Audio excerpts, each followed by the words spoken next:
Hey, don't do ministry alone. This is Practically Pastoring. Well, hey, everybody. Welcome back to another, I think, very exciting episode of Practically Pastoring. I am here in beautiful Safety Harbor, Florida with Timothy Allen Miller. Hey, guys. Then we have in his office up in Baltimore, Jeffrey Simpson. Hello, Han. And in a tire shop somewhere in the lowlands of South Carolina, Delmar Pete. Getting my tire plugged. Listen, I just dropped like $800 for my wife's minivan to get new tires the other day. Ouch. It was painful, but that's what you do. That's life. Yeah, it sure is. We are recovered from Easter. Are we? Ish. Kind of. Assume we're all We're here. napped and ready to go. We had our first Sunday post-Easter yesterday, which was great and exciting to kind of be back to normal a little bit. We did communion yesterday Yes. because we didn't do communion on Easter Sunday. So did we. Tim? Same. We did But the same. I was going to say, Jeff, you do communion every Yeah, week. we so did you it do every week like the early church and Jesus would have done. But I mean, you do Wow. you. I mean, Jesus did communion one time ever, but whatever. Yeah, It's cool. and instituted it for his church as an ordinance and a sacrament. But, skip it. That's fine. And I mean, we only ordained male pastors like the early church too. So So I'm just messing. Definitely on the same level. Good one. I'm just kidding, bro. You know I love you. Del, did you guys do communion on Easter Sunday? Did you do it yesterday? Are you a first Sunday of the month kind of church? Yeah, we're the fourth, but we actually did it on Good Friday. We had a Good Friday Okay. service, and we got everybody together. And I think it was that really probably nice. makes a lot more sense. I was looking at Yep. the calendar for next year already. I'm like, oh, sweet. We've got an end of the month Easter instead of a beginning of Bro, the you month can't Easter. do communion on Good Friday. What are we doing? Well, you Well, can You I do it Monday, on you Thursday. do it on Maundy Thursday and then not on I Good agree, Friday. Jeff. I know. I agree. We didn't have a Jeez. Maunday Thursday this year. Listen, Jeez. Do y'all do growing Maunday up, Thursday? the Hey, church I neither went did we. to, Hey, neither did we. we only did communion on the Sunday night service so that the less serious people that came on Sunday morning but not Sunday night didn't get it. Mm. Was the real Christians? Yeah, only the real Christians got it on Yeah. Sunday night. Core. We So- were quarterly. quarterly. Nice. Weird. I just feel like the more sparse you do it, the more chance you have to eat and drink judgment on yourself, Because you're not regularly self-examining. It's like, Man, Jeff's in real I was- fashion today, and I like it. So we have people come forward to receive the elements. Yep. Or we've got one elder in the back of the room, two up front, and for whatever reason, my line's always the shortest. Maybe my people don't like me very much. I can see So that. once my line is done, I then go up to the band who's playing a, reverent, quieter song while this is Administer to the happening. band. So I administer to the band, and I put it on music stands or whatever, depending on who it is, and I lost my footing coming down because we have like a little step that up. on the We've got live like a stream? mid-level stage. As I am almost falling, I am thinking the guys are going to roast me so hard tomorrow I'm if looking I for it right now. roasted. I did not. But as I'm there with a tray full of grape juice, Oh, I'm thinking this is going to be the topic of the next 3 podcasts. Mm. And I I've pulled seen off. it happen I didn't once. fall. I've I seen it didn't in wobble. an entire, it was a square wooden one that somebody made, I think out of We olive have wood. round, we have ones. Yeah, we have round silver, like the classic silver ones. But Mhm. So It y'all was do full. the Happy Meal communion cups where you pop. peel Absolutely the lid not. off each side. Only Tim does that. We Jeez. still do those. Oh, we do. Ever since COVID. Sorry, guys. Yeah. No, we don't do that. But yeah, I saw Well- one fall and it hit the corner and threw everything out. It was a whole thing. Man. Listen, we've got 2 questions we're addressing today. Both of them come from our Facebook group. If you are listening to this podcast and you are not a member of the Practically Pastoring Facebook group, what are you doing? Why not? There are 1,200, almost 1,300 pastors in there asking real questions that deal with real ministry issues. And we've got 2 of them that we are addressing today. The first one is one that I think might pertain a bit more to me and Jeff. And the second one might hit everybody a bit more in the feels. And I've got to pull them up because I completely lost them because I'm not a very organized podcast host. So Yes, you need to. But pull up that's the charm. The actual. That's the There we charm go. of this podcast. Like the charm of a Here- smaller church, low production value. exactly, low production high and value. low. Andrew is doing the head count. His Sure. son is running Yeah. the live stream. His Hey. wife is teaching Sunday school. And we love I it. can't imagine why someone might want to go somewhere else on a big Sunday. You Well, belong. I can see Here why we they don't go. want to come to your communion line. Here we go. Question 1 from the Facebook group. I have gone back and forth all week on how and whether to post this, but anonymous posts tend to invite honest discussion, so here goes. Our Easter attendance was down compared to the last few years, even though our average attendance over the past 6 months has actually been up. On its own, I know that could mean a dozen different things. People travel, kids get sick, life happens. I get all of that. But a few key families were absent, including an elder and his family. I ran into one of them the next day and mentioned that we missed them.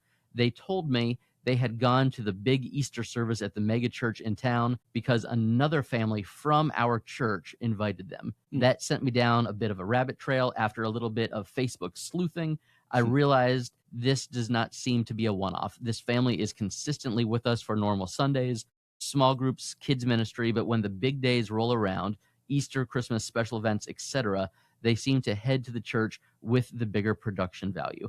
I'm trying to sort out what exactly bothers me about that. Part of it is probably just frustration. Part of it, if I'm being honest, is probably just having my feelings hurt.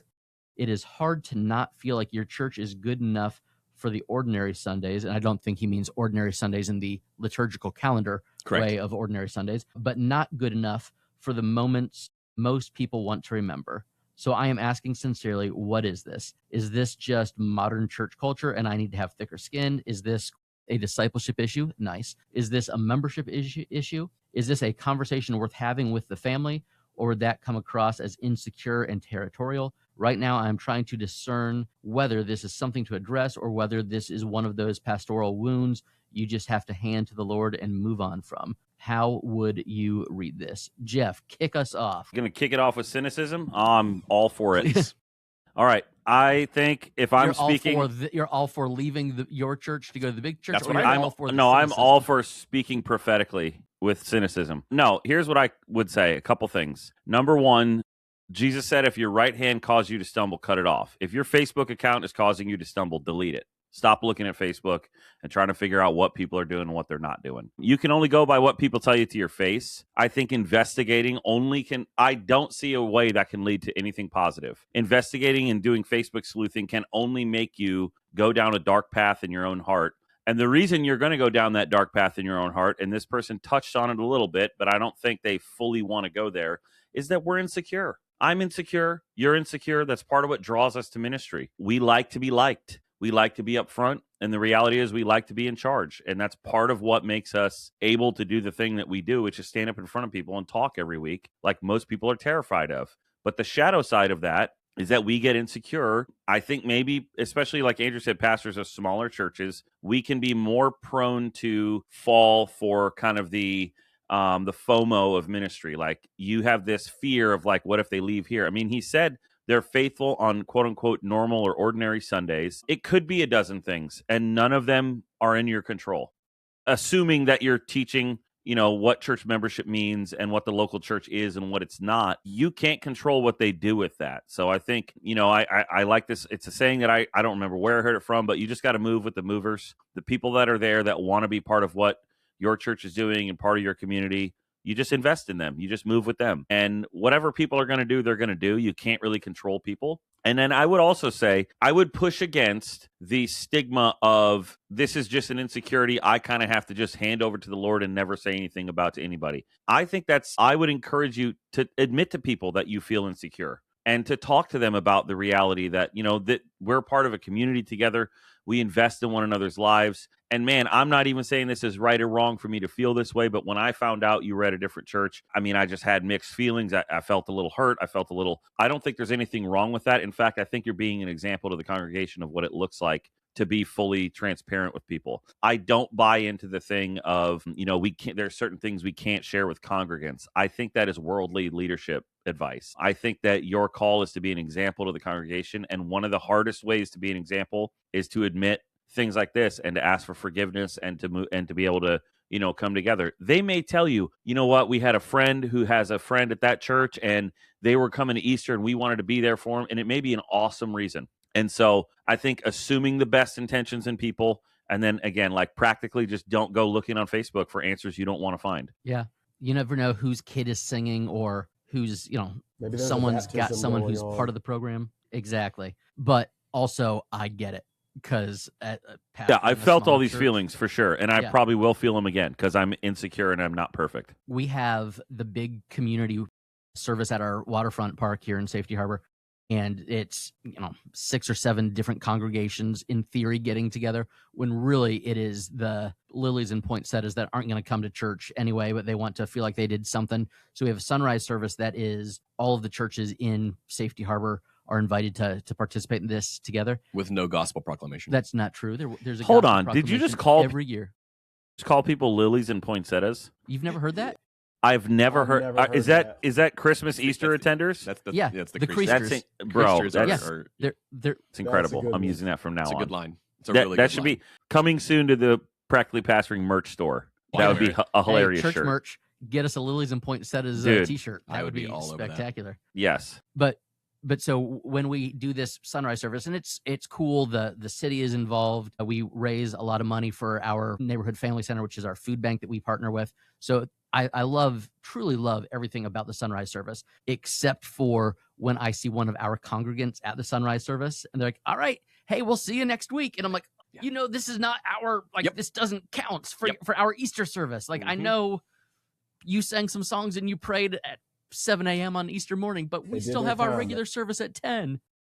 But they got their time punched. So I get this. And when you're sitting next to someone who is having record-breaking attendances every Easter and they get to post the cool photos and stuff, and then someone thought that them showing up at the 25-minute 7 a.m. service with, where you weren't even the one preaching, I think that's It counts. what it is. It's I wrote, do you know how hard it is to write a new sermon about the same passage that everybody else is preaching on this week? And I put time and effort and energy into it. And every year. And you're going to hear somebody else's sermon that they spent time, effort, and energy on.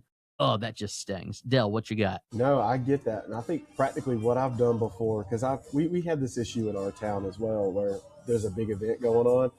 I don't, like Jeff says, I don't necessarily Facebook stalk them, but I'll lean into them relationally all day long. We had a family that was kind of bouncing between here and another church, and I just decided, you know what, I'm going to make a priority to become very good friends with that family. And when I did that, it was surprised. I never even had to bring up the issue. They just started being more invested. So, I mean, if you have the margin to do that, and if you're not a big church, or you might have the margin to do that, grab coffee with the head of that family, or breakfast. Shoot them a text. I think relationship covers a lot of this, because yes, it's a discipleship issue, but where does a lot of discipleship happen? In relationship. So for me, I like to dump buckets of grace and buckets of love into these situations, because I think a lot of times if I lead out of that insecure place Jeff was just talking about, that's an off-putting thing. It's like if I was a congregant, it's very off-putting.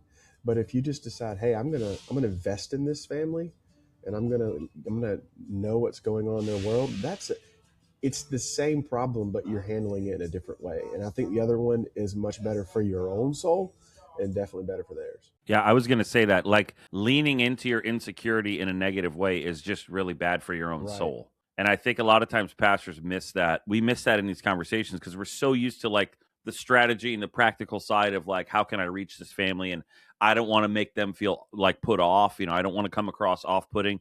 But we're not thinking about, like, what is this doing to me over the course of a decade or a couple decades of pastoring a church, where every time this happens, I'm leaning into this, like, sinful desire to control people, and I'm feeding that in myself. Yeah, there's a layer here, too, that we didn't talk about, because you've got attenders, members, and elders. Like, those are 3 different categories. Yeah, of I people. think. So, like, I talk about this in membership class all the time. I have expectations on our members that they're not on average attenders. Like, they just aren't. But if you become a covenant member of Lakeview, there is a set list of expectations. And yep, it's a discipleship issue to talk through those things.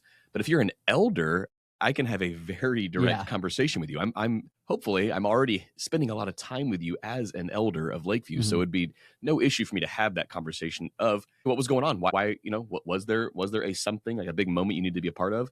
And also, if it is the big mega church down the road, I'm sorry, but they have 37 services. Like, you could have, like, they probably had one that did not interfere with your service time. I didn't even think that. That is a great point. We've done that before, because there was a church in the area that used to do this awesome Christmas walkthrough every year. The Bethlehem Marketplace. We loved it. Like, so good. They did a great job. My family and I, we did it every single year. It never interfered with any Lakeview service times. But if a church is doing something well and it's meaningful for your family, okay, cool. Like, go experience that. That's a cool cool thing that they're doing for the community. But, if someone's substituting a Lakeview normal service for something else, I'm like, okay, let's have a conversation. But again, if it's an attender, I'm not even thinking twice about it. A member, I'm going to have a conversation, see what's going on. An elder, that one should be like the layup easy one. Of course, there's going to be a direct convo there. This is a Sunday where you could be shaking hands with new people. Yeah, that's what I'm saying. Like, I'm already having that in advance of my elders. I was going to say that with my elders. You would almost hope that your process for eldership would almost not even eliminate the need to even have that like they wouldn't even think to do that. Yes. Yeah. But there's a very real thing in our culture where the buffet is out there. I talked to a guy last week, his second time at Lakeview. He said, yeah, this is my fifth or sixth different church I've attended in the last month. And I'm like, he's like, this is what I do every month. I just go from church to church. And I'm like, okay, I get that he'll probably never be a covenant member of Lakeview. Right? Like we had a sweet ministry conversation. He has a big ministry heart. I don't know that he fully understands the purpose of the local church, but boy, the guy was really nice. Okay. Like, what do you say to that? I'm not going to like exhaust energy over stuff like that. I don't know that it's worth it for our time, but I echo what you guys say. I think you guys are right on with it. Somebody in the comments said something I love, and it was where is grandma? Like, if this is the church that someone's mom or grandma goes to, you only have so many Easters, you only have so many Christmases with mom and grandma. Great point. And sometimes, not everybody in the same family goes to the same church, but for the big days, grandma wants the grandkids there. She wants the picture in front of, the photo set up. And so I think that's a great point. The other thing that I think with this is, if the tables were turned and the person from the mega church was going to their home church where they grew up, that's the little country church, or just the normal size couple 100-person church, we wouldn't bat an eye at that. Nope. There would be no issue of, okay, the guy from the big cool church is going to come slum it with us and sing the old rugged cross or whatever it is. And not only do we not bat an eye at that, we kind of celebrate that. It's like, oh, this is great. So why, when it's the other way around, does it bug us so much? And I think it goes back to that insecurity factor. It's because all of us regular or small church-sized pastors tell ourselves that secretly we're doing something better and we're being more faithful, and that's why, and we are good enough to be mega church pastor if we wanted to, but we don't want to. If we wanted to be, we could. But the truth of the matter is so insidious, that dude. The Holy Spirit is going to move how the Holy Spirit is going to move. Again, I don't think Ed Young is ever listening to our podcast, but the least naturally gifted preacher I ever served under was the pastor of the largest church I ever served at, and it wasn't even close.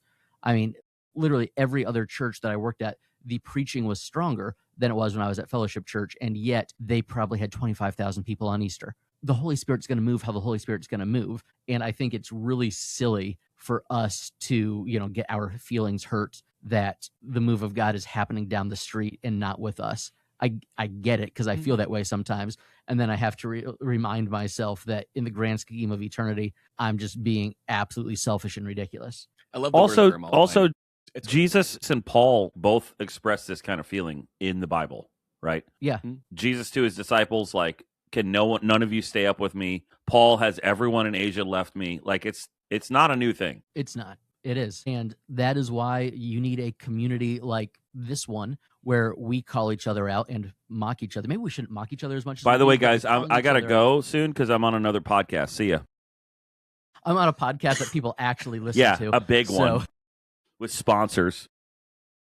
Hey, speaking of sponsors, Tim, why don't you talk to us about church merch a little bit? We've got some great friends over at Church Merch who provide merch for your church. Merch for your church, whether you're in need of comfy t-shirts, pens, hats, name tags, hairnets. Hairnets? I don't know. Do you have a kitchen? We do have a kitchen, yeah. You might need a hairnet. I bet you with your logo on it. With your logo on it. They can right do here. all of those things for you. Church Merch. Merch for your church. You know the website. It is promotionsguy.com/churchmerch. Hey, tell them Practically Pastoring sent you. And get your merch for your church. Our next question also comes from our Facebook group. I think this is one that I hate seeing questions like this because it makes me actually feel like I need to ask it and then apply it, and that hurts my feelings a little bit. How do you invite criticism? I don't. Is that a problem? You hate it. I'm not a fan. I like to be liked. How do you invite criticism, or at least create an environment where your church can voice their opinions on things? I feel like this is one thing our church never does, and I'm looking for ways to foster a culture where the lead chair is open to criticism or disagreement in a healthy way. Delmar, jump in. Great idea, Del. Love it. Too loud. More hymns. I've got an email account. Even more than that, I have a wife. Oof. Yeah. Absolutely. Yeah.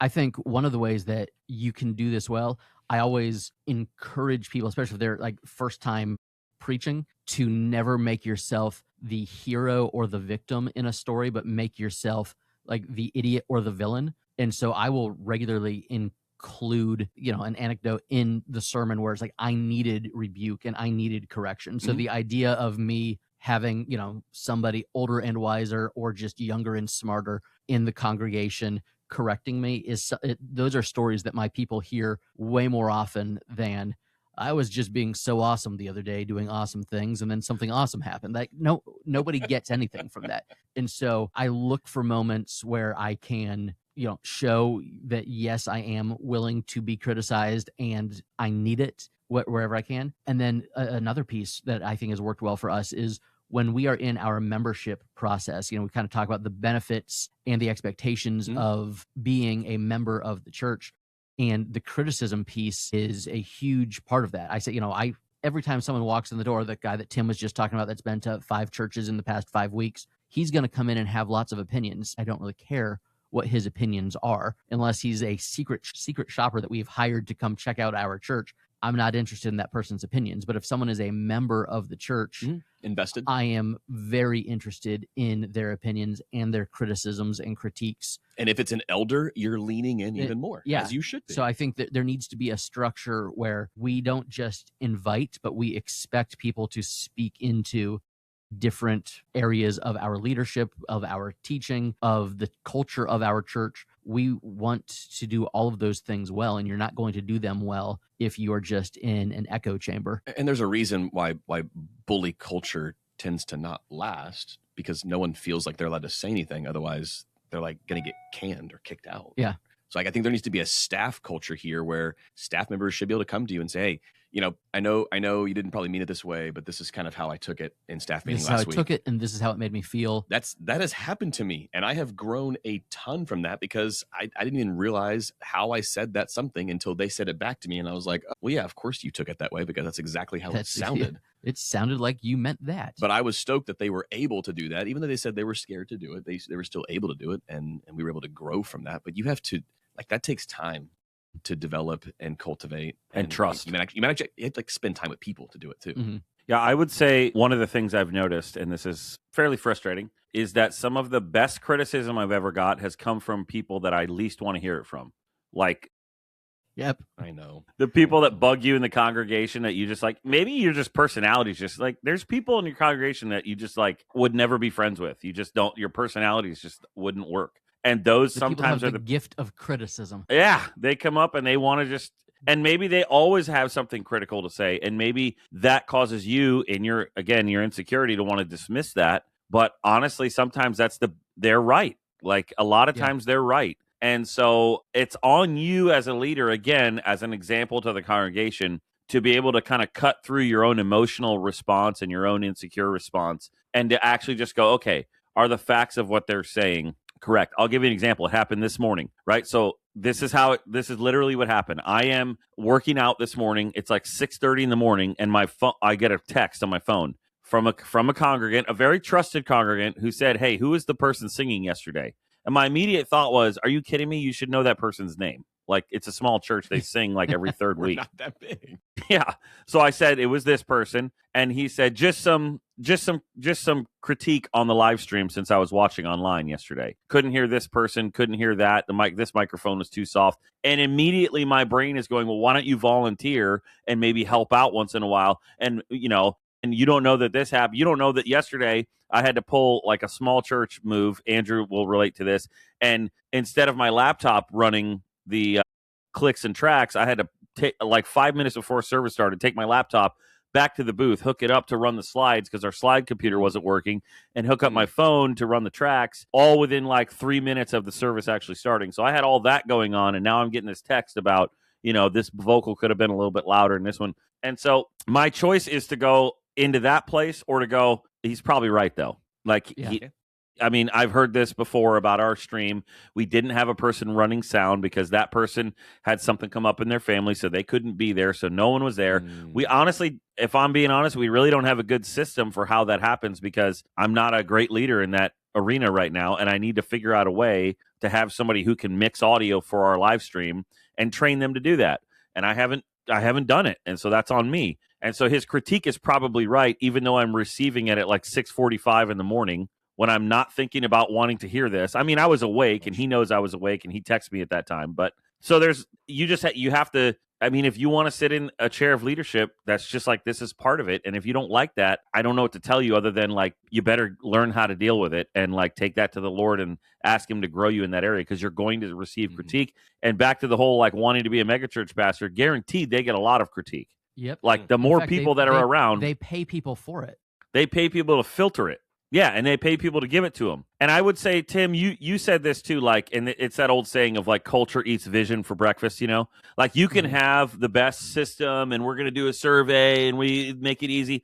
But if you have a culture of we don't hear criticism, you're not going to hear criticism. You have to have a culture of I am not a perfect leader. I am just a person. And if I do things wrong, I remember one of the first things here, I got new lights in our sanctuary. And one of the people that was on the hiring team came in and I was like, check it out. I got new lights. And she went, I don't really like them. Anyway, and she just moved on. But what it did for me, that moment was great. It was like my first 2 weeks being here. You've been there for almost like 9 years this summer, right? Yeah. And you still remember that conversation? Well, I remember it because I remember it kind of unlocking. She hasn't thought about it since 15 seconds after she said it. Exactly. It unlocked and for me. 9 years later, you're still pulling it out. No. But it unlocked for me in that moment the ability to go, oh, this person can say they didn't like something I did and they don't not like me. Yeah. Like those two are not the same. Like it literally that moment like unlocked that in my brain and in my spirit, I guess. And it was great because it was like my second week being the pastor of the church. And I thought, check out what I did. I got these new cool light fixtures. And she just went like, I don't like it. Anyway, and she like moved on to the next thing. And I was like, oh, it's not like this critique of who I am as a leader and a person. It's just, she just didn't like it. That's it. And so I think you have to be able to just kind of like move on from that stuff or bring it up 9 years later on a podcast. But again, I guarantee you she has not thought about that conversation. Exactly. And that's what we need to realize. Like if we are taking this idea of wanting to receive critique well, we need to realize that if we're getting open and honest feedback from people, it's not eating at their soul. They think they're being helpful. They're answering the question that we asked them. So lean into that. If you are at the trainer or if you're at the gym and the trainer says, hey, do the lift better this way, you're not going to go home and stew over, oh, the trainer hates me. No, it's like, this is a practical bit of advice. Let's be, I don't go to the gym. I don't have trainers critiquing my lifting technique ever, but it still applies. You get what I'm saying. In any other aspect of life, this wouldn't be popping up, but because of the way that we are wired, and Jeff, as you mentioned in the last question, the insecurity that we have as that kind of draws us into ministry, it bugs us. But I think we need to model this. We need to model taking the critique. We need to model giving it. I also think for me, there are 6 or 8 people in the church that I know are going to be my cheerleaders no matter what. And I can go to them if I want the pat on the back. Yep. But if I want to get better, there's 3 or 4 people that I know I need to go to as well. And part of leading well is exegeting your congregation and knowing who those people are that are going to love you enough that they're going to say the thing that hurts a little bit, and the people that love you in such a way that they're just going to be your cheerleader no matter what. And you need to recognize the difference between those 2 people. But you're also going to have people that are going to be critical no matter what. I think so part you of need to balance it all out. Part of your growth as a leader is being able to almost intellectually overcome your own insecurity and go, I am going to choose to believe that this person who has been at my church for a long time, who I have seen evidence over and over and over has my back. I'm going to choose to believe that they have my back whenever they say something to me, if it's good or bad. And I'm going to like overcome my own feelings of insecurity with that reality. And I'm going to choose to assume the best of intentions and that they're trying to help me be better because they want me to be here for a long time. Mm-hmm. And then they go to the mega church on Easter. Oh, no. There are formal, There's formal and informal ways to do this. Yeah. I think we've hit Yes. on a lot of the informal ways, but there are Yes. also very formal ways. A couple weeks ago, very real story. We had a covenant member unsubscribe from all of our stuff. And like, when you get the unsubscription notice, you're like, what's going on? Like we've known them for a long time. I knew who their member, their elder partner is. So all of our elders are in charge of a select group of our congregation, and they reach out and, how can I pray for you? What's going on? So I reached out to our elder. I said, hey, I just noticed one of your members unsubscribed to all of our stuff. I don't know if that was an accident. Can you just touch base and see if everything's okay? They left the church. We didn't know they left the church. So we found out exactly why they left the church. And was it painful? Yeah, that one hurt a little bit. So it was a mini exit interview. I don't even think we intended it to be an exit interview, but they were open with us. We assured them that we wanted to hear what's going on. So they shared with us what was going on. It was a little bit painful, but it's one of the ways that we can learn and grow. Another formal process that probably should be happening are regular evaluations for staff and pastors. At Lakeview, we did not do this well for a long time, like a really long time. So that was something I had a desire to change. So I invited the elders to come up with a formal process for my evaluation every year. So it's very formal. There's, forms and things that I fill out and bubbles that I fill in. It's not a cushy. No, Like it's my heart, my heart rate goes up every time around that year. because I've served at a church where the evaluations were always, "You're wonderful. Yeah. This is the best." Mm. That's not what yours are. I see them sometimes. Yeah, we don't invite that. Of course, let us know what's going well, but we want to grow and push and challenge a little bit. So I have that every August, September. I do the same for my staff. We also do, we have been better about this. Frank was very helpful. He has not been here in a few months. We try to do regular check-ins with our staff on a monthly basis for goal setting, where are you at, how can we help kind of thing. But all of those lead up to the annual evaluation where they know where they're at and how they've been doing. So there's honest feedback on both ends. Yeah. It's a formal process, but it's helpful. I don't think it should surprise anybody. No. If, they're getting a red flag or a yellow flag. So that's the thing. What we were seeing is like sometimes when you only have annual evaluations, there might have been some blind spots. But if you're doing a monthly check-in leading up to the annual evaluation, no one's surprised by anything. It was, hey, like this was an area we had talked about for the last 3 months, and there's still been no improvement. It's like you can see trends. Exactly. So formal, informal processes that should probably be in place when it comes to feedback. I don't think there's anything wrong with like congregation-wide surveys too. Like we just did one on like be careful, but be careful and understand there's going to be some outliers in there. But we just did one on like what people are interested in for small group. I like that. Which part of me, the controlling side of me hates that, and it's like I should decide what. But it's like, I mean, do you want people to engage with it or not? And so, we kind of found a middle ground where I think it's going to work a little better because we received that. Yeah, I think we all need to know what people in our lives have our permission to be critical. And we need to take those voices very, very seriously all the time. But we also need to recognize that there are other people that love our church as much as we do. Like we might spend 40 hours a week working on it, but there are people that have spent 40 years working on that church, and they love the church, and they have thoughts and opinions that are just as relevant as ours. And we need to be willing to hear them one way or the other.